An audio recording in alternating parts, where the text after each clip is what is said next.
nañ koy waxee camerounais le continent Paul Biya 8e mandat. waaw. Paul Biya falaat nañ ko président. waaw Cameroun Arona Niang.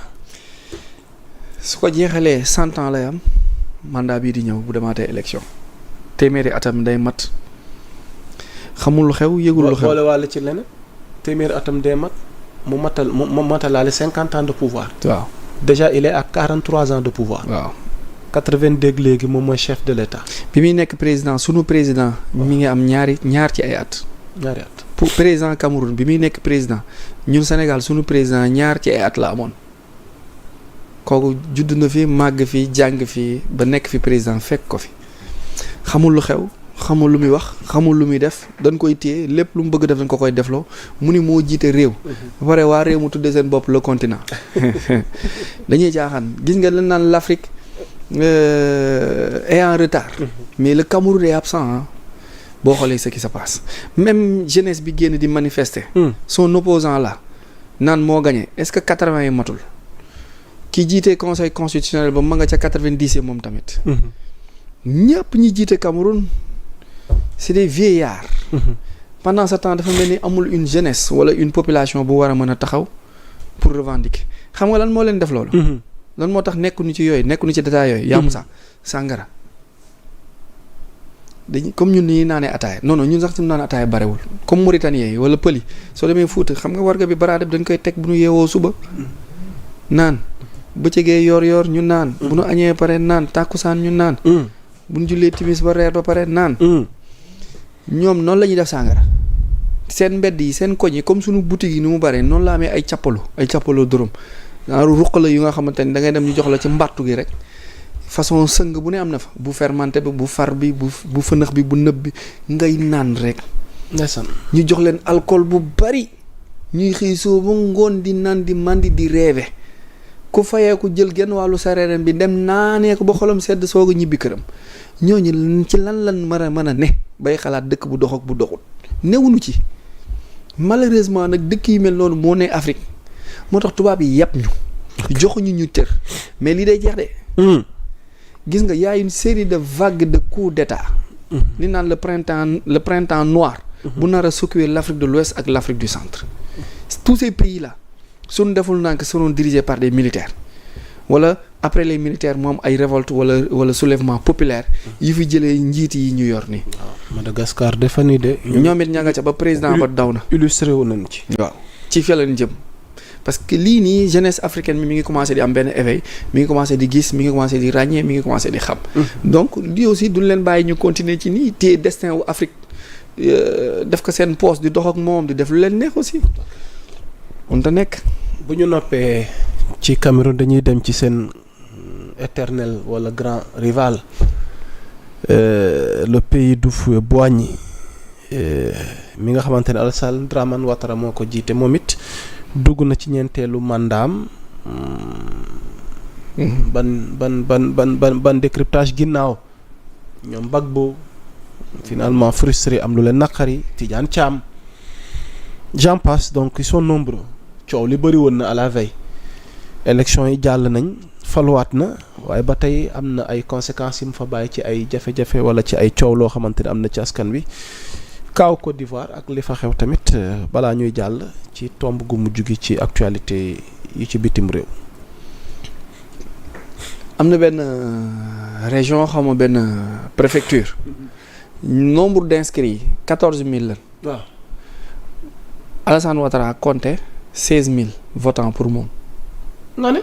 Macky Sall def na ko fi côté Kanel dem nañ ci benn village wala ay zones yu nga xamante ni ña votel Macky Sall ñoo ëpp ña fa yeewoo. c'est le problème africain. ci yàlla. buñ leen xas buñ leen reetaan. élection 2019 yi Macky Sall gañewul premier tour.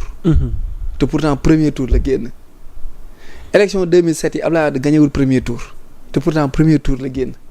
y a jamais eu d'élection. y a eu que des sélections. y a toute une organisation derrière le candidat choisi. ñu préparer l'appareil politique. yor les chiffres. yor les résultats avant les élections bu ñu demee ca urne ba pour mise en forme la rek ak lettre ni koy xate à la poste mais résultat final ba ñoom xam nañ ko comment manipuler les masses, comment détourner les consciences, comment déstabiliser un pays, comment faire tomber un pouvoir, comment monter la jeunesse, comment créer un héros, comment créer un leader. Yooyu noonu yëpp dañ koy jàng. tubaab bi dañ koy jàng xam-xam la moo xamante dañ ko teg. Macky bi muy ñëw dekkil ngor la démarré su mu juumul. mujjee ci fekkee ma ci boole. gis nga fekkee ma ci boole astafurlah ma naan fekkee ma ci boole bi dafa am ko ma bëgg dafa am ko ma bëggoon dugal ci wax ji. mooy Youssou Ndour dem ci APR boobu noonu. y avait toute une organisation derrière Macky Sall. pour mu falu bi muy falu kenn xalaatul woon ni mooy gagner Abdoulaye Wade. Alassane Ouattara aussi. La France ne peut pas perdre le Sénégal. La France ne peut pas perdre le Mali. Le Burkina Faso. Le Niger. La France n'a rien pu faire pour déstabiliser le Nigeria. ay guerre Biafra yeeg yooyu noonu yëpp mook Angleterre la woon. pour diviser le pays. mënuñu ci dara c'est une fédération immense 200 nangam personnes déjà Kano rek Kano 15 millions d'habitants la état la presque li ko Sénégalais yi ëppee bariwul foofu la taalibe Baay yi ëppee. mënul ci dëkk boobu dara parce que moo yor économie bi en quelque sorte mooy moteur bi. mais la France ne va jamais accepter de perdre la Côte d'Ivoire. Alassane Ouattara waroon na bàyyi bu yàgg ñu puusaat ko parce que amaguñu successeur am amaguñu élément bu ko war a téye pion de la France la. le Burkina Faso Ibrahima Traoré. le dirigeant burkinabé s'est rendu compte d'après ses renseignements yi nga xamante ni c'est porté en quelque sorte par les Russes. que terrorisme bi déstabiliser le Burkina Faso à partir de la Côte d'Ivoire lañ leen doon alimenter fa lañ leen doon fayee fa lañ leen doon préparer fa lañ jaar pour déstabiliser le Burkina. bu dul woon la présence russe dans le Sahel dans AES kon daaneel nañ Assimi Goïta. daaneel nañ Ibrahima Traoré daaneel nañ Tidjani. par le biais de Alassane Dramane Ouattara.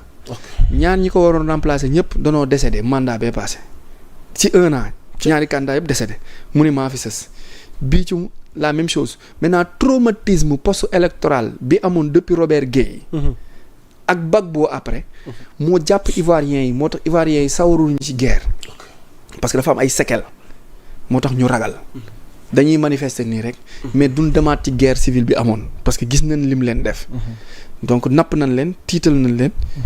Ouattara passe maintenant c'est le pion c'est l'as de la France continue aussi à dominer l'Afrique occidentale. dafa mel ni waxtu wee ñuy bëgg a dab ñu ñëw ci sunu dernier point ñeel coow li am diggante États-Unis ak la Colombie entre deux chefs d'État le président Donald Trump ak Gustavo Petro. Arona li xew ci diggante ñaar yooyu nag dafa mel ni coow lee ngi gën di gën di sori. waaw lan moo xew diggante Donald Trump ak Gustavo Petro kiy jiite Colombie kiy jiite États-Unis ak fi mbir yi toll nii lim mën a yàq conséquences yi mu mën a indi. Que reproche tey jii ni Donald Trump à son homologue chef d'État Gustavo Petro ndax mën nañ séentu jàmm am parce que fi mu ne nii ressortissants yi nekk ci ñaari dëkk yi ñoom ñu ngi ciy payer les pots cassés. waaw fan lañ jëm ak seen xiiroog ngaayoo gi ñu nekkee. ok xam nga il avait commencé avec Maduro. de Venezuela. bon su ma juumul man ak yow la woon. wala bopp waaw wala man ak Penda man ak yow la woon. vous avez am na luñ ci laal. waaw am na luñ ci laal. je vous avais dit que guerre bi du mujj fenn. par force li mu bëgg dina ko am. Venezuela xalaatul mukk di guerre ak États-Unis surtout guerre navale du ko def. c'est la première puissance militaire. mu pare ci Venezuela jubali ci Colombie. su paree Jamaïque amul dara lu mu ko wax. c'est un tout petit état. y a pas assez d'enjeu. oui su paree peut-être mu wax ak Brésil. lan moo tax mu ciblé leen ñëw. avec le discours que Trump a Trump dafa am benn politique bi muy doxee politique bi mu tuddee ko MAGA MAGA Make America Great Again. mooy l'Amérique d'abord dafay faire revenir la doctrine de Truman pas Truman de ki créé Libéria Monroe. American First. waaw American First boobu noonu. ñoom ñi teg the Far West politique boobu noonu mooy ñoo jiitu mu campagne aussi zéro guerre Trump loolu la gëmloo américain yi dafa ñu leen taxe ak impôt bi ñuy fay pour dem guerre. xaalis boobu noonu mën naa ko delluwaat ci biir dëkk bi. ñu dund ci.